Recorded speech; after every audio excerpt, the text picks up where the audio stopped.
I don't want to fight you, Flash. I wouldn't want to fight me neither.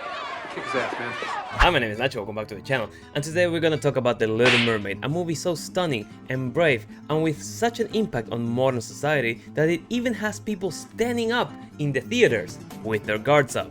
Now, The Little Mermaid wasn't one of my favorite Disney movies growing up, because I prefer the ones that we boys usually watch back then, like Hercules or Tarzan. And we all know that Disney doesn't have the balls to adapt Tarzan for a modern audience. But that doesn't change the fact that The Little Mermaid is one of Disney's classics and a staple of the brand. I mean, who hasn't heard of The Little Mermaid? Unfortunately, The New Mermaid predictably joins the line of the vast majority of live-action remakes that have been made in the past years, full of political ideas that completely miss the points of the original animated films, in an attempt to please a noisy modern audience that doesn't care about the uplifting message or lesson those movies ultimately had, that made you relate to the characters in a deep, meaningful way, but chooses instead to look into things in a more superficial way, which makes it all the more bland. And I'll agree with the criticism that this movie looks very dark, no pun intended. They wanted to reflect the modern world. I'd say they nailed it. They literally filmed it so far under the sea that sunlight apparently wasn't able to reach them. And unlike the old movies that were colorful and fun and cartoony, but were dangerous to society, so we slap it with a content warning, this remake is much more somber and gloomy and makes you wanna be not so happy. The story hasn't changed much, so I'll just quickly glance over the characters. Flounder in the animated film looked like a very happy fish, very merchandisable the same way as Sebastian, as well as every important character in the movie. I would pay money to see the faces of the kids who will now receive a plain old fish as a Christmas present.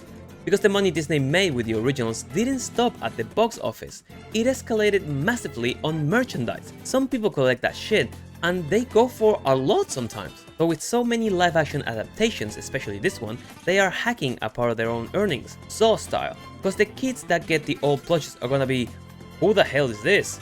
But they might just accept it anyways because, let's face it, they look that much better. I didn't know who Aquafina was before watching this movie, and after seeing it, I don't think I want to.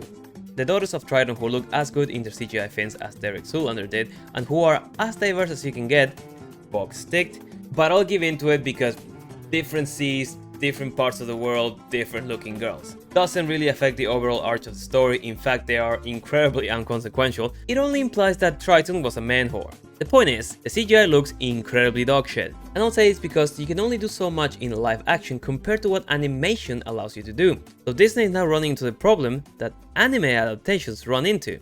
Either that or they just don't want to cough up the dollars for proper CGI. Prince Eric's father, the king, is now dead. Long live the king. And the kingdom now is ruled by the queen. Of course it is, but who also doesn't look like him. Oh, and Eric is now adopted. Because that's the only way they could have justified this change. Melissa McCarthy is not the worst in this. She's not great either, given that she has to not only talk, but sing in that fluctuating Caribbean accent that Triton doesn't use. I'm guessing because Javier's check didn't cover that much. I mean, look at him, he clearly doesn't want to be here. As a villain, she's not bad, given that she plays the part well and has no real opposition now that Eric is completely useless throughout the movie and can't stop obsessing over that Mermusi and has to be saved by Ariel twice. But that's pretty much every male character in remakes now. Gone are the days of the brave heroes that save the damsel in distress. Now the damsels can take care of themselves now and get that dick later, and they give us the stress with their attitudes. And finally, Halle Bailey, who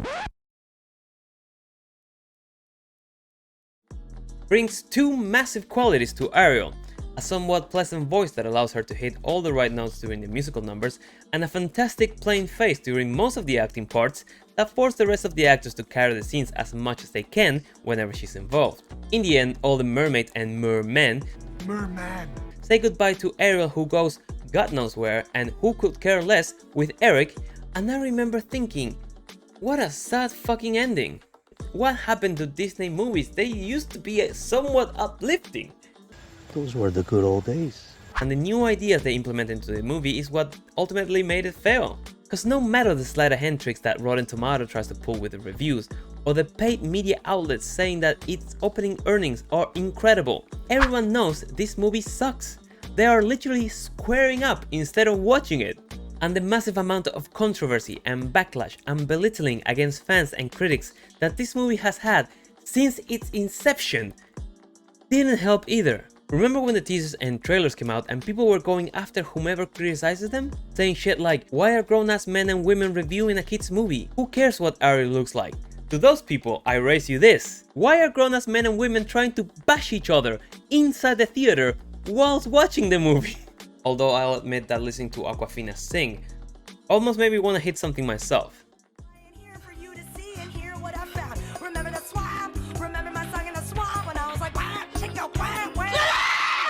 The Chinese media released a not so flattering review of the movie and of Disney itself, stating, the controversy surrounding Disney's forced inclusion of minorities in classic films is not about racism, but its lazy and irresponsible storytelling strategy. A number of citizens from Western countries on Twitter have attacked Chinese audiences, alleging that poor box office numbers are due to racial discrimination. This is to impose their politically correct standards on Chinese audiences and use this to sow discord between China and African groups. China has always maintained a brotherly relationship with Africa and has never needed an atonement mentality prevalent in Hollywood. I find it hilarious that the people who so actively like to call you a racist need the help of China to make their money back, and go as far as to cover up the skin color of their own actors in the posters they release there, only to try and improve the movie theater sales.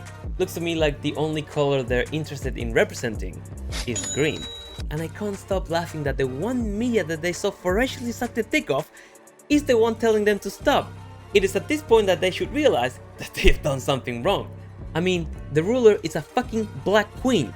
Can you be more obvious with your identity politics? No wonder you get called out by the goddamn Chinese government. We're trying to reach out to other cultures so we don't get left behind. Subtle. Exactly. To close up, this remake fails to do in 2+ hours what the original animated flick absolutely nailed in almost half the runtime, and will hopefully bring Disney to the realization that they have to change course or hit the iceberg of bankruptcy.